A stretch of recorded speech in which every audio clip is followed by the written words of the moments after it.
Néhémie chapitre 8, verset 1. Alors tout le peuple s'assembla comme un seul homme sur la place qui est devant la porte des eaux. Ils dirent à Esdras le scribe d'apporter le livre de la loi de Moïse prescrite par l'Éternel à Israël. Et le sacrificateur Esdras apporta la loi devant l'assemblée, composée d'hommes et de femmes et de tous ceux qui étaient capables de l'entendre. C'était le premier jour du 7e mois. Esdras lut dans le livre depuis le matin jusqu'au milieu du jour, sur la place qui est devant la porte des eaux, en présence des hommes et des femmes et de ceux qui étaient capables de l'entendre. Tout le peuple fut attentif à la lecture du livre de la loi. Esdras le scribe était placé sur une estrade de bois dressée à cette occasion. Auprès de lui, à sa droite, se tenaient Matithia, Shema, Anaja, Uri, Ilkija et Maëseja, et à sa gauche, Pédaja, Mishaël, Malkija, Hashum, Ashbadana, Zacharie et Meshulam. Esdras ouvrit le livre à la vue de tout le peuple, car il était élevé au-dessus de tout le peuple. Et lorsqu'il l'eut ouvert, tout le peuple se tint en place. Esdras bénit l'Éternel, le grand Dieu, et tout le peuple répondit en levant les mains, « Amen, Amen ». Et ils s'inclinèrent et adorèrent l'Éternel, le visage contre terre. Josué, Bani, Sherabia, Shamin, Nakoub, Shabetaï, Odija, Maaseja, Kelita, Azaria, Josabad, Anan, Pélaja et les Lévites expliquaient la loi au peuple et chacun restait à sa place. Ils lisaient distinctement dans le livre de la loi de Dieu et ils en donnaient le sens pour faire comprendre ce qu'ils avaient lu. Néhémie, le gouverneur, Esdras, le sacrificateur et le scribe et les Lévites qui enseignaient le peuple dirent à tout le peuple: ce jour est consacré à l'Éternel, votre Dieu. Ne soyez pas dans la désolation et dans les larmes, car tout le peuple pleurait en entendant les paroles de la loi. Ils leur dirent: allez, mangez des viandes grasses et buvez ce qui est doux et envoyez des portions à ceux qui n'ont rien de préparé. Car ce jour est consacré à notre Seigneur. Ne vous affligez pas, car la joie de l'Éternel sera votre force. Les Lévites calmaient tout le peuple en disant: taisez-vous, car ce jour est saint, ne vous affligez pas. Et tout le peuple s'en alla pour manger et boire, pour envoyer des portions et pour se livrer à de grandes réjouissances, car ils avaient compris les paroles qu'on leur avait expliquées. Amen. J'ai vraiment à cœur de vous parler de la joie. Et ce matin, il y a un objectif, c'est objectif joie. Être centré sur la joie et la joie du Seigneur. Amen. Parce que nous l'avons lu, car la joie de l'Éternel sera notre force. Alléluia. Où est notre joie ce matin? Est-ce que nous sommes abattus, tristes? Dans ce livre de Néhémie, il est question d'une période aussi d'exil. Avant 70 ans, le peuple a battu aussi en exil. Néhémie qui arrive, qui voit les murailles détruites, Jérusalem détruit. Et là, c'est vraiment aussi pour le peuple un sujet de tristesse, évidemment, vraiment de se sentir mal au plus mal. Peut-être qu'on est aussi ce matin rongé par la culpabilité. Et ce matin, je me suis imaginé une chose, je me suis dit, la joie, c'est comme le carburant dans le moteur. S'il n'y a plus d'essence, de diesel ou autre, ou maintenant il y a des hybrides aussi. S'il n'y a plus d'électricité ou de voitures électriques, s'il y a plus ce qu'il faut, plus ce carburant, on n'avance plus. Mes frères et sœurs, je ne sais pas ce que vous en pensez, mais on a envie d'avancer. Amen. Amen. On a envie d'avoir cette joie, on a envie d'avoir ce carburant-là pour pouvoir aller de l'avant. Et oui, notre moteur a besoin de ce carburant. Et ne tombons pas en panne sèche. Comment vivre dans la joie? Comment vivre dans la joie? En 3 points. Déjà, le premier point qui est très, très important. Notre premier point, il va être question de l'appel. L'appel de Jésus, l'appel de Dieu sur notre vie. L'appel comme démarrage. Cet appel nous permet de démarrer dans la vie chrétienne. L'appel, Dieu nous appelle pour que nous puissions passer des ténèbres à la lumière. Alléluia.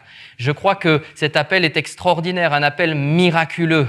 Cet appel, c'est vraiment l'essence même de la Bible, la croix, le message central. Cet appel que tout homme, toute femme reçoit dans sa vie parce que Dieu veut sauver tous les hommes, toutes les femmes. Dieu nous aime et il y a cet appel comme démarrage. Nous le savons, quand Dieu nous appelle, quand nous découvrons la croix, quand nous découvrons ce message si puissant, nous avons un moment aussi de tristesse, je crois, sur nos péchés. On va pleurer sur notre désobéissance. On voit qu'il y a alors un demi-tour à faire. Et frères et sœurs, ça c'est un miracle. Merci pour le Seigneur qui nous donne son Saint-Esprit. On avance un petit peu les pages et au chapitre 1 de Néhémie, il est dit dans Néhémie 1,4 « Lorsque j'entendis ces choses, je m'assis, je pleurai et je fus plusieurs jours dans la désolation. On a parlé de cette période d'exil de 70 ans, on a parlé de cette ville détruite. Peut-être que vous êtes détruit intérieurement, vos murailles sont brisées, à l'intérieur tout est cassé. Il y a une période de tristesse, un besoin de reconstruction totale. Et il y a un appel sur votre vie, un appel pour démarrer quelque chose de bon pour vous. Vous allez pouvoir démarrer sur quelque chose de solide. Mais il y a cette période vraiment de tristesse, de peine, où on voit alors la grandeur de la tâche, mais on voit l'amour de Dieu. Amen. Cet appel est tellement important parce que je crois que c'est là que on commence à être rempli de ce bon carburant pour notre moteur, justement. On commence à être rempli de cette joie parce qu'il y a un moment de tristesse, mais nous allons voir et le lire, un moment d'espérance. Et ce matin, si vous êtes là, je crois que vous avez de l'espérance. Amen. Quand on reçoit cet appel de la part de Dieu, je crois qu'il y a un retour vraiment à la prière, un retour à notre Créateur, une vraie relation avec son Dieu. C'est ce que Dieu veut, hein? Et il nous a envoyé Jésus comme médiateur. Alléluia. Il veut cette vraie relation avec lui. Néhémie 1,4, il est dit « Je jeûnais et je priais devant le Dieu des cieux. » Il voit là le péché, il voit là tout ce qui peut être abîmé, détruit. Mais il va jeûner, il va prier devant le Dieu des cieux. Dans Néhémie 1,6, il est dit « Écoute la prière que ton serviteur t'adresse en ce moment, jour et nuit. » Amen. Jour et nuit. Alors il y a une relation. Et Dieu, dans cet appel, il vous appelle à prier aussi, à passer ce temps-là dans la prière, à vraiment vous rapprocher de lui. C'est un appel au démarrage pour vous ce matin. Et j'ai noté qu'il y a un grand besoin de se lever. Un besoin de se lever qui est urgent. Reconnaître ce qu'il faut faire, ce qu'il y a devant nous. Reconnaître le besoin. Là, il a vu cette muraille ébranlée, période d'exil, de destruction, et il voit le besoin. Je crois que dans notre vie, nous voyons le besoin de Dieu. Nous voyons le besoin de remplir notre cœur, parce qu'il y a un vide immense, infini, un vide infini sans le Seigneur. Mais le Seigneur veut remplir notre cœur. Amen. Il veut le combler de son amour et de cette joie, parce qu'on parle de la joie ce matin. Et je crois que nous devons reconnaître ce besoin. Lors de cet appel, on reconnaît ce besoin. Là, on dit, Seigneur, oui, j'ai besoin de toi. Néhémie 2,5, il est dit, envoie-moi en Juda.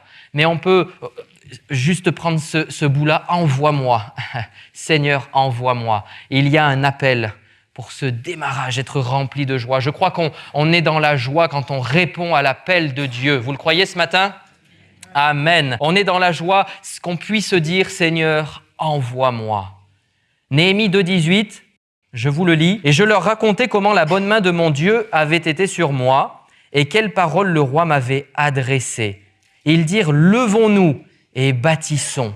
Et ils se fortifièrent dans cette bonne résolution. » Amen. Il y a là un rôle, il est là un moteur dans ce livre de Néhémie. Nous voyons là ce moteur, alors qu'il va demander aussi au roi de pouvoir aller aider pour reconstruire dans ce texte. Et je vous invite à lire tous ces passages vraiment, parce qu'on voit que Dieu pose sa main et va permettre la reconstruction de cette muraille. Et il est vraiment rappelé le fait et l'importance de devoir se lever. Levons-nous et bâtissons. Amen. Levons-nous. Est-ce qu'il y a des hommes? Est-ce qu'il y a des femmes? Est-ce qu'il y a peut-être des plus jeunes et des moins jeunes qui sont prêts à se lever ce matin? Amen. Pour bâtir ensemble l'œuvre de Dieu. Seigneur Jésus, oui, il y a un appel pour ma vie, pour être sauvé, mais ensuite il y a un appel pour aller encore plus loin, pour construire. Merci pour mon Église, merci pour Dessines, merci pour nos annexes, mais merci aussi pour notre région, pour notre pays de France. Amen. Levons-nous et bâtissons. C'est le message. Et je crois que le Seigneur alors nous remplit de cette joie. Parce que dans le texte de Néhémie, on voit une première partie de tristesse et de peine. Et peut-être que ce matin, nous aussi, on voit l'ampleur de la tâche. Et on est peut-être dans la peine et la tristesse. Il y a des situations difficiles. Mais le Seigneur va te donner vraiment cette force. Amen. Le Seigneur va te donner cette joie pour aller plus loin, pour te lever et pour bâtir. Alléluia. Et il est dit dans Néhémie 2,20, le Dieu des cieux nous donnera la défaite? Non, le Dieu des cieux nous donnera le succès. Nous, ses serviteurs, nous nous lèverons et nous bâtirons. Amen. Il y a un grand besoin d'hommes, de femmes, de jeunes, de moins jeunes qui se lèvent pour le Seigneur, qui se lèvent pour travailler pour Dieu. Oui, Dieu nous appelle, mais je crois qu'il ne nous appelle pas simplement pour, voilà, on a la vie éternelle, merci Seigneur, mais je reste sur ma chaise. Non, le Seigneur nous appelle pour plus et on est dans la joie de pouvoir servir. Peut-être on sert dans la prière, peut-être on sert au ménage, peut-être on sert dans le chant ou tellement d'autres domaines, mais on est tellement heureux, amen, de pouvoir servir. Moi, je peux témoigner à mon quartier. Moi, je peux distribuer des appels de la vie. Je peux distribuer des flyers et je suis dans la joie. Et le Seigneur veut nous donner encore cette joie pour aller plus loin. Alléluia! Un bon démarrage, cet appel de Dieu. J'arrive à mon deuxième point ce matin pour vivre la joie. Je crois qu'il faut avoir le temps, que le temps soit notre ami. Est-ce que le temps est votre ami? Mais dans Néhémie 8.3, il est dit: Esdras lut dans le livre depuis le matin jusqu'au milieu du jour, sur la place qui est devant la porte des eaux, en présence des hommes et des femmes et de ceux qui étaient capables de l'entendre. Tout le peuple fut attentif à la lecture du livre de la loi. Gloire à Dieu. Le temps peut être notre ennemi. Parce que le temps, on l'a dit, ça passe vite. Parce que le temps peut nous presser. Parfois, on n'a pas envie d'être attentif. Et des fois, c'est dur, il faut se canaliser, se dire là, vraiment, il faut que je coupe avec tout pour prendre ce temps-là qui est indispensable. Le temps peut être notre ennemi très rapidement. Seigneur, j'ai pas le temps. Je fais une prière de 2 minutes, tu vois le temps qui défile, je n'ai pas le temps. Mais je crois que le Seigneur a tellement à nous donner dans le temps qu'on va prendre. Peut-être ça demande un effort de notre part, mais ce temps-là doit devenir notre ami si pour l'instant il est notre ennemi. Le temps peut nous faire peur. Et je crois que le temps peut même retirer notre joie. Se dire, oulala, les années passent, j'ai peut-être pas fait grand-chose, je suis pris par le boulot, je suis pris par plein de sollicitations à droite, à gauche. Je ne sais même plus ce que je fais pour le Seigneur. Le temps peut retirer notre joie. Alors que le Seigneur, je crois qu'il veut au contraire que notre temps, il soit bien géré avec lui. Et ce temps-là, on va se dire, waouh, on va regarder derrière, on dit, merci Seigneur, je vois ce que j'ai pu accomplir grâce à toi. Dans notre église, je crois qu'on le voit aussi. On passe du temps, on bâtit, on se lève ensemble, on bâtit, on regarde derrière, on se dit « Merci Seigneur ». Ce n'est pas du temps de perdu, mais du temps de gagné. Amen. Parfois, on est trop occupé. Seigneur, on veut prendre du temps. On l'a lu. Les scribes, ceux qui avaient les textes, vont lire au peuple. Ils vont lire pour enseigner, pour expliquer. Et le peuple va être attentif. Tout le peuple. Néhémie 8.1, alors tout le peuple s'assembla comme un seul homme. Je crois qu'on est tous assemblés d'un même cœur, d'une même âme, d'un même esprit, comme la Bible le dit. Alléluia! On est tous ensemble comme un seul homme. Sur la place qui est devant la porte des eaux, il dira à Esdras le scribe d'apporter le livre de la loi de Moïse, prescrite par l'Éternel à Israël. On veut passer du temps. Seigneur, qu'il est bon, je veux venir. Seigneur, je veux vraiment en regardant derrière, me dire oui, j'ai profité de ce temps-là. Les semaines, elles sont dures, on a beaucoup à faire, mais je viens quand même, je me détache de ce temps-là. Non, je ne réponds pas à cette sollicitation pour venir, parce que je sais que la réunion de prière, elle est trop importante. On dit que c'est le poumon de l'Église, parce qu'on va se rassembler, parce qu'on va prier. Alors, il va y avoir vraiment cette vie dans l'Église, je crois. Rassemblons-nous pour les temps de prière. Rassemblons-nous vraiment, nous ensemble, mais aussi vous, personnellement, que vous puissiez passer du temps avec votre Dieu. Amen. Voyons le temps différemment. Je crois que la société nous fait vraiment... nous presse beaucoup.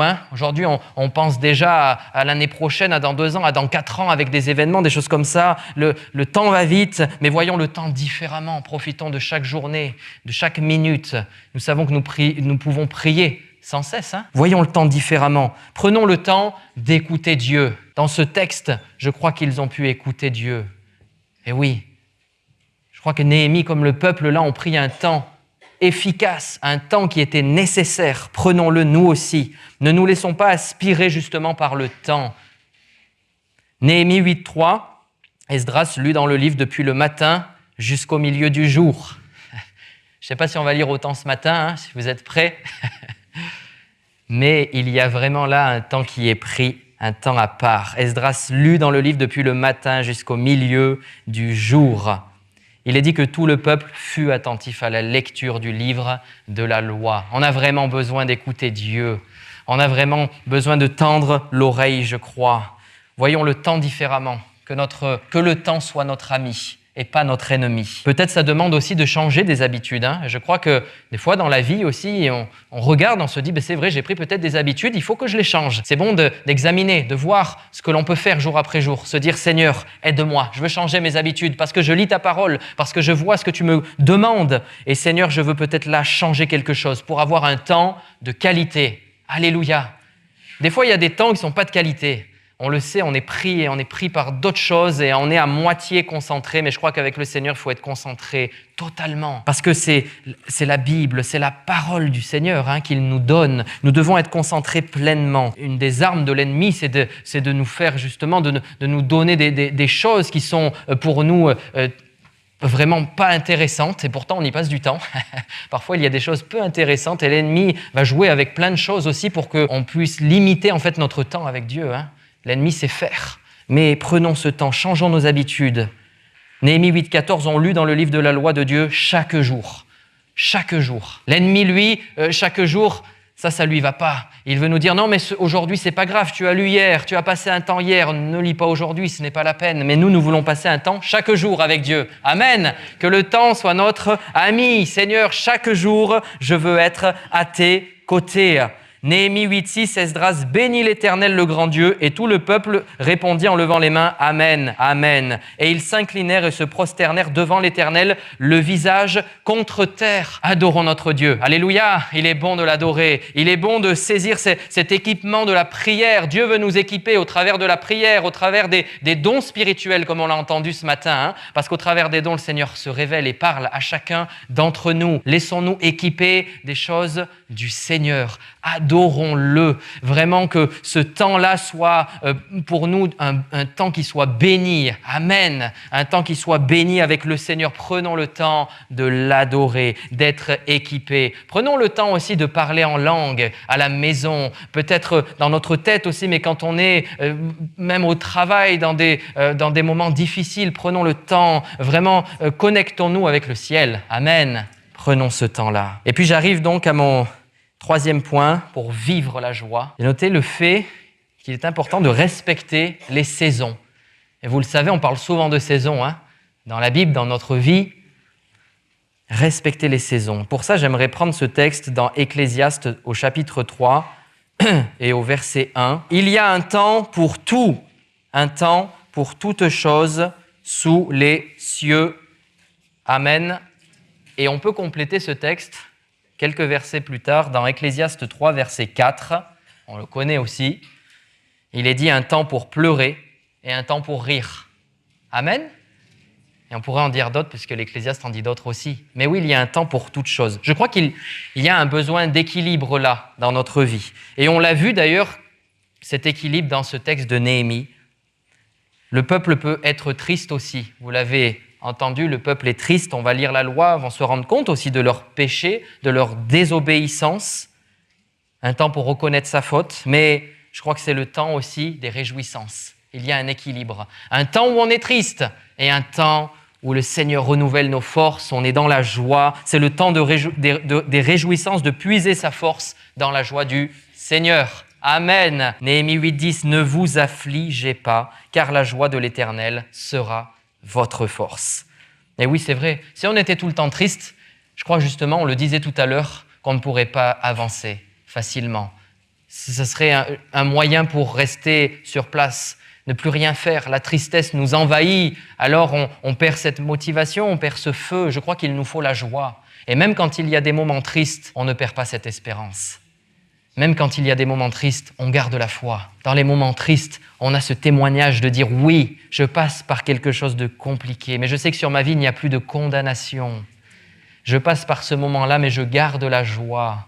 Je passe par ce moment-là, mais je veux quand même témoigner. » Néhémie 8,12 « Et tout le peuple s'en alla pour manger et boire, pour envoyer des portions et pour se livrer à de grandes réjouissances. » Car ils avaient compris les paroles qu'on leur avait expliquées. Il y a des saisons, un équilibre, et je crois qu'il est important de comprendre la parole. Seigneur, aide-moi à comprendre ta parole pour que je puisse saisir vraiment tous ces ingrédients qui me donnent la joie, une joie totale, une joie dans les bons comme dans les mauvais moments. Et nous devons demander cette joie.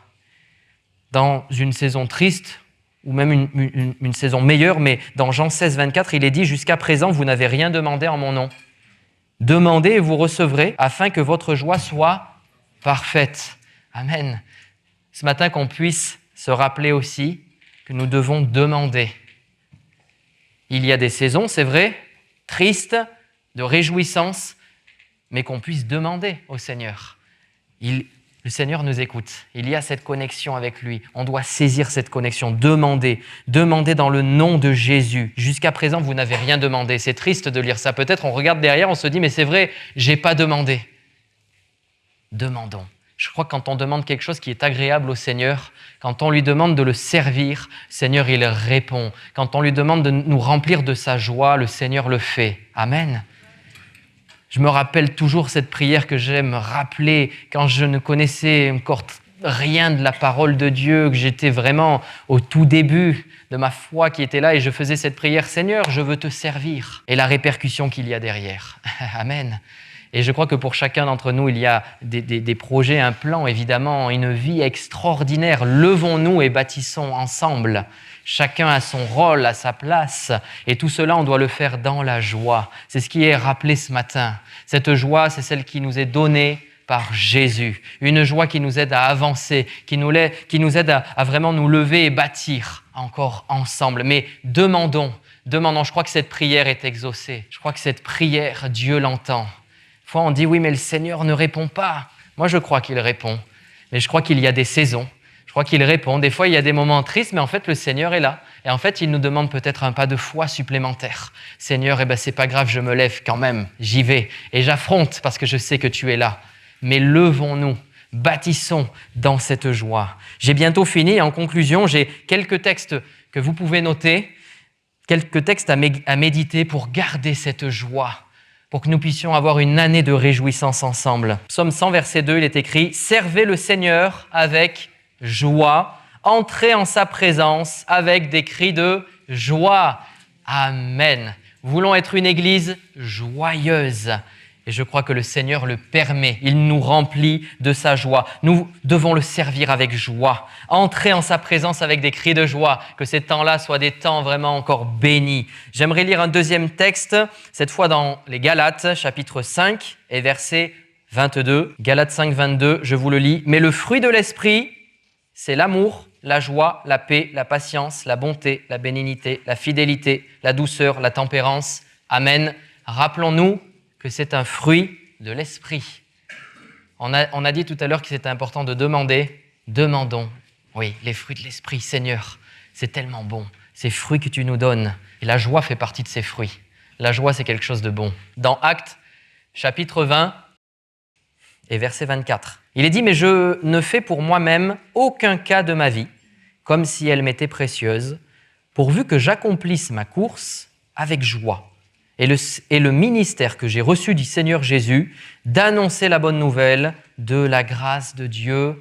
Amen. Je ne fais pour moi-même aucun cas de ma vie.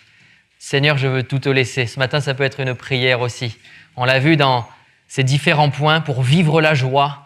Aussi le fait peut-être de lâcher prise, de dire « Seigneur, je te donne tout et je veux accomplir ma course avec joie. » Qu'ensemble, nous puissions aller de l'avant avec joie et demander cette joie. Oui, demander. Alors, on va recevoir pour annoncer la bonne nouvelle de la grâce de Dieu, le ministère. Je crois que nous avons tous un ministère, celui d'apporter l'évangile, d'apporter la bonne nouvelle, un ministère important, un ministère dans la prière. Alléluia! Et nous voulons le faire avec joie. Que le Seigneur nous aide ce matin.